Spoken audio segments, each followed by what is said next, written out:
जालौन के उरई क्षेत्र से ग्रामीण ने 2 लाख रुपए निकाले। जैसे ही वो अपने घर की ओर निकला तभी 2 युवकों ने उसे आवाज लगाई और रुकने को कहा। इसके बाद उन दोनों युवकों ने अपनी पहचान पुलिस के रूप में बताई। युवकों ने ग्रामीण राजेंद्र मिश्रा को मास्क न पहनने के लिए जुर्माना की चेतावनी दी। इसके बाद राजेंद्र ने अपने बैग से मास्क निकाला और पहन लिया। एक युवक ने राजेंद्र को अपने बातों में उलझाकर रखा। उसी समय दूसरे युवक ने मौका देखते ही राजेंद्र के बैग से सारे पैसे साफ कर दिए।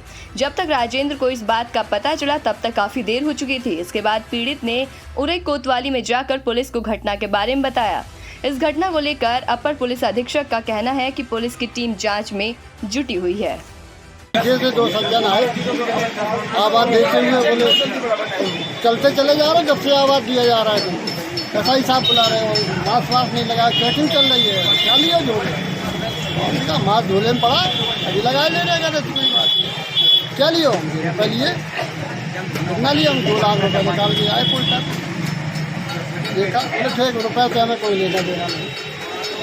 इतना करने के बाद में जो बगल में लड़का पड़ा हुआ था, जैसे मैंने चैन खोली वो बातों में उसने जा लिया और उसने आज जिला जालौन कोतवाली उरई में सूचना प्राप्त हुई लगभग 10:30-11 बजे कि एक व्यक्ति अपना पैसा 2 लाख रुपए लगभग पोस्ट ऑफिस से लेके आ रहे थे और रास्ते में उनके साथ 2 व्यक्ति मिले जिन्होंने उनको बातों में उलझाकर और उनके बैग से वो पैसा पार कर दिया। और इस घटना को अनावरण करने के लिए पुलिस काम कर रही है। उस इलाके की सीसीटीवी, पोस्ट ऑफिस की सीसीटीवी और टीमें गठित कर दी गई हैं और काफ़ी अहम सुराग पुलिस को मिल चुके हैं और आशा करता हूँ कि बहुत जल्द इस घटना का हम खुलासा करें। अमेठी के परभनपुर सोराव गांव में दबंगों ने केवल रंग लगाने के कारण मारपीट की। मामला होली के दिन का है, जहां पीड़ित संतराम चौहान और उसके परिजनों को दबंगों ने घर में घुसकर मारा। दबंगों ने पीड़ित संतराम के सिर पर घातक वार किया। इसके बाद पीड़ित परिवार ने पुलिस से मदद मांगी, परंतु पुलिस की ओर से कोई उचित कार्रवाई नहीं हुई, जिसके कारण पीड़ित परिवार को दर-दर की ठोकरें खाने पे मजबूर हो रहे हैं। साहब ये होली के झगड़ा हो रहे, मतलब वो रंग खेलने आए थे भीड़ भाड़ में। हमने मना किया कि साहब यहाँ होली मत खेलो। इतने में हमारे बुढ़िया को मारने लगे, हमारे घर वाली को। हमने छुड़ाने गया साहब तो उसको वही हमारी अंगुली काट दिया गया, सर पे मार दिया गया है, चकरा रहा हूँ। और उसके बाद जो है एक विक्रम आया हमारे साथ में, एक लड़का छुड़ाने को, उसको भी मार के गिरा दिए। अमेठी के जामो थाना क्षेत्र के नंदीयावा गांव में रहने वाले भारतीय सेना के जवान संदीप की इलाज के दौरान मौत हो गई। बताया जा रहा है कि सेना के जवान संदीप कानपुर में तैनात थे। अचानक से बीमार हुए संदीप की हालत को देखते हुए अस्पताल में इलाज के लिए लाया गया, जहां पर जवान की इलाज के दौरान मौत हो गई। आज सेना के जवान का पार्थिव शरीर गाँव पहुँचा, जहाँ पर राष्ट्रीय सम्मान के साथ मृतक जवान का अंतिम संस्कार हुआ। अमेठी के पीपरपुर विकासखंड भादर के थाना पीपरपुर के ग्राम सभा लहना और गुड्डरी गांव में जालसाजों ने आयुष्मान कार्ड और ई श्रम कार्ड बनाने के नाम पर अंगूठा लगवाकर दर्जनों ग्रामीणों का पैसा निकाल लिया। गांव वालों के अनुसार जालसाजों ने लाखों रुपए अपने खाते में ट्रांसफर करा लिए। सूचना पर पहुंची पुलिस ने 2 को गिरफ्तार कर लिया। गांव में जालसाज घर घर जाकर लोगों को ये विश्वास दिलाते हैं कि हम लोग सरकारी आदमी हैं। सरकार की जो योजनाएं चल रही हैं उसमें आधार कार्ड लिंक करना है, नहीं तो आप लोगों को योजना का लाभ अगले महीने से नहीं मिलेगा। अमेठी में हत्याओं का सिलसिला थमने का नाम नहीं ले रहा। अपराधी लगातार बेखौफ होकर हत्याकांड जैसे जघन्य अपराध को अंजाम दे रहे हैं। देर रात प्रेमिका से मिलने गए युवक का शव मिलने से हड़कंप मच गया। ग्रामीणों की सूचना के बाद मौके पर पहुंची पुलिस ने शव को कब्जे में लेकर पोस्टमार्टम के लिए भेजकर मामले की जांच शुरू कर दी है। फिलहाल प्रेमिका का पूरा परिवार फरार है। साहब के बलाए के अपने दरवाजे पर हाथ गोड़ बांध के लड़का का ख़त्म कर दी, हाथ गोड़ तोड़ देती, थाने में बंद करा देती। 10 साल बंद रहते, छुड़ा जाए जी, उसे मरवा दी। मेरा भाई लखनऊ में रह रहा था 2 महीना पहले। मंजू ने उसको बुलाया 2 दिन पहले, उनके बुलाने पे ही ये गांव आता था। क्या ये जो मंजू है आप ही इन्हीं के गांव से हैं? हाँ, ये भी थौरी की है। और यहाँ मायके में रहती हैं। मायके में रहती हैं। मेरे भाई से बुला के इनसे उनका चक्कर चल रहा था। सब लोग बहुत समझाए कि भैया उनसे मत लगो, ऐसी गलत लड़की अपने देवर को भी मार डाली थी, तब से यहाँ रहने लगी। मुगलसराय में बीजेपी सरकार में आरएसएस के प्रचारक को सुबह से शाम तक मुगलसराय कोतवाली में बैठाकर रखा गया। मीडिया को जब इसकी भनक लगी तो पुलिस ने संघ के कार्यकर्ता को लिखा पढ़ी कराकर छोड़ दिया, जिसके बाद मीडिया से रूबरू होते हुए उन्होंने नगर पालिका परिषद पंडित दीनदयाल उपाध्याय नगर के 2 सभासदों पर भी गंभीर आरोप लगाए। संघ के कर्मठ प्रचारक शत्रुघ्न ने बताया कि मकान जमीन उनके दादाजी के नाम पर था, जिन्होंने उसे अपने पोते के नाम पर कर दिया, जो कि मेरे और मेरे 4 भाइयों के नाम से है। मैं थाने, मेरा मामला यह है कि यह ज़मीन, वो मकान मेरे दादाजी के नाम था, वो अपने पोतों के नाम से कर दिया। यहाँ के 2 नामी सभासद बेईमान 1 नंबर के, राजेश जायसवाल और ब्रजेश गुप्ता, दोनों लोगों ने ऐसा कार्य किया कि मेरे ज़मीन का पूरा उसके मेरे बड़े भाई की पत्नी है, जो कि कोई मेरे साथ में कोई भी कुछ मतलब नहीं है, उनके नाम से इन्होंने पैसा पास डूडा लोगों को 50,000 रुपये देकर के इनके नाम से पैसा पास करा दिया, जबकि नाम मेरे 4 भाइयों के नाम से है, लेकिन फिर भी पैसा पास इन्होंने करा दिया। चंदौली में हाईवे पर चलती ट्रक में आग लग गई, जिससे कि वो आग का गोला बन गया, जिसके बाद भगदड़ मच गई। वहीं चालक और क्लीनर ने कूदकर जान बचाई। पंजाब से लोहे की सरिया लाद कर ट्रक बिहार जा रहा था। सूचना के बाद पहुंची फायर ब्रिगेड की टीम ने कड़ी मशक्कत के बाद आग पर काबू पाया।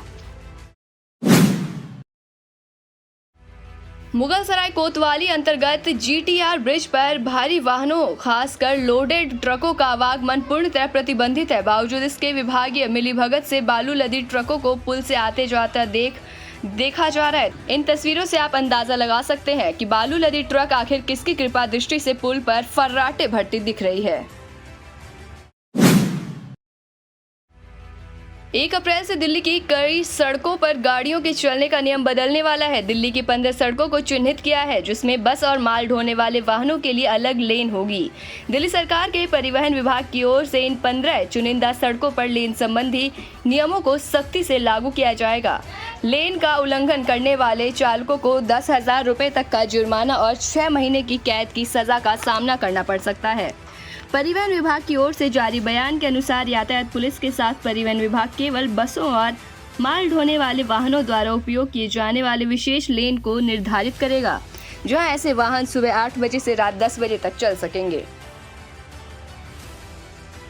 इसमें अगर जो अपने नियम से चलेंगे तो बेनिफिट है, और इसमें नुकसान भी है। नुकसान उन लोगों का जो गाड़ियां चलाते हैं, जिनके ट्रक हैं, जो ड्राइवर हैं, उनको नुकसान, चालान भरना, रिश्वतखोरी है, बहुत से कुछ है। पुलिस वाले अगर जहाँ दिक्कत होती है, पीछे भी गाड़ियाँ लगी हो, बहुत दिक्कत होती है। लेट हो जाते हैं सारे, लेट होते हैं। ड्यूटी के लिए अगर मान लो आधा घंटे पहले पहुँचना है तो हम 1 घंटा लेट पहुँच रहे हैं, तो मतलब बहुत सी परेशानी है। मान लो कभी और इमरजेंसी कोई भी ऐसी होती है तो हम वहाँ टाइम से नहीं पहुँच पाते हैं। वहीं दिल्ली के रोहिणी इलाके में शनिवार को उस समय सनसनी फैल गई जब अमन विहार थाना इलाके के अंतर्गत रोहिणी सेक्टर 20 के डीडीए पार्क में एक अज्ञात युवक का शव पेड़ से लटका मिला। दरअसल सुबह के समय इलाके के लोग पार्क में घूम रहे थे, तब उनकी नज़र पेड़ से लटके युवक के शव पर पड़ी, जिसके बाद लोगों ने इस घटना की जानकारी पुलिस को दी, जिसके बाद पुलिस ने शव को नीचे उतारा और शव के पहचान के लिए लोगों से अपील की। अभी 11 बजे के आसपास देखा, जो यहाँ पे नीचे घूम रहे थे। अच्छा, क्या पहचान हो पाई है उसकी कोई? नहीं, मेरे को तो इतना आइडिया नहीं, क्योंकि मैं पब्लिक आई थी तो उन्हें भी नहीं पता। भीड़ लगी हुई थी, मतलब लगी हुई थी, पर बाकी किसी को पता नहीं ना कहाँ की। मेल बॉडी थी?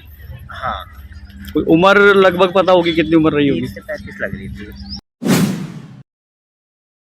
जालौन के झांसी कानपुर नेशनल हाईवे स्थित कालपी में भीषण सड़क हादसा हो गया, जिसमें उत्तर प्रदेश के डिप्टी सीएम केशव प्रसाद मौर्य के पुत्र योगेश कुमार मौर्य बाल बाल बच गए। यह हादसा उस वक्त हुआ जब डिप्टी सीएम के पुत्र मध्य प्रदेश के दतिया स्थित पीताम्बरा माई के दर्शन करने जा रहे थे।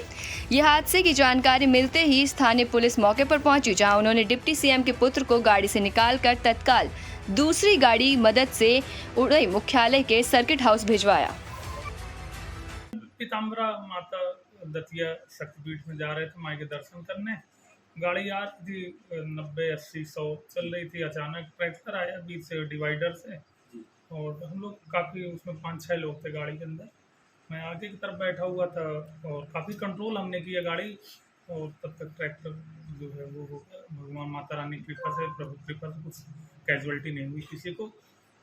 देखिए, ये कालपी के पास में एक एक्सीडेंट हुआ है, और जैसा कि आप सभी जानते हैं कि, और आपने देखा भी है, कोई मेजर इंजरी नहीं है, कोई ये बात नहीं। गाड़ी हल्की पीछे से डैमेज हो गई है, बाकी स्वास्थ्य अच्छा है और कोई भी इंजरी नहीं है, और सेफली वो यहाँ पे सर्किट हाउस में रेस्ट कर रहे हैं। उसके बाद से वृंदावन के ठाकुर बांके बिहारी मंदिर के समीप एक मकान के बाहर विद्युत केबल में प्रवाहित करंट की चपेट में आने से एक व्यक्ति की मौत हो गई। मृतक 35 वर्षीय बनवारी है। मूल रूप से फरह के पास शहजादपुर निवासी बनवारी वर्तमान में अपने ससुराल दुसायत मोहल्ला में रहता था और करीब 5 साल से ठाकुर बांके बिहारी मंदिर के एक सेवायत गोस्वामी के यहाँ नौकरी करता था। परिजन के अनुसार बनवारी रविवार सुबह करीब 10:30 बजे मंदिर के गेट नंबर 4 के पास गली से गुजर रहा था। तभी एक मकान के बाहर खुली पड़ी विद्युत केबल से छू जाने पर करंट लगने से वो बेहोश होकर सड़क पर गिर गया। घटना की सूचना मिलते ही मौके पर पहुंचे परिजन उसे इलाज के लिए अस्पताल ले गए, जहां चिकित्सकों ने उसे मृत घोषित कर दिया। ये मेरे बहनों ही हैं, बिहारी जी में ड्यूटी करते थे 4-5 साल से जी। और ये वहाँ से बाहर निकल के आ रहे 4 नंबर गेट के पास से एक गोस्वामी के घर पे तार निकल रहा था बिजली का, तो वहाँ पे स्पॉट पे इनकी मौत हो गई है उसकी लापरवाही से। मतलब बिजली का जो करंट का तार था, हाँ, वो उसके घर के सामने निकल रहा और बड़ी भीड़ थी, और एक पैर इनका नाली में था, एक पैर तार पे था, स्पॉट पे ही खत्म हो गया। अब आप अपने पसंदीदा चैनल राजपीठ टीवी को देख सकते हैं पसंदीदा OTT प्लेटफॉर्म पर। Dailyhunt, Rock TV, MX player, i2i, eBaba, Vodafone TV, Jio TV, Jio fiber box, Paytm TV, IPTV Galaxy, Fastway, IPTV और रॉक क्यू टीवी पर।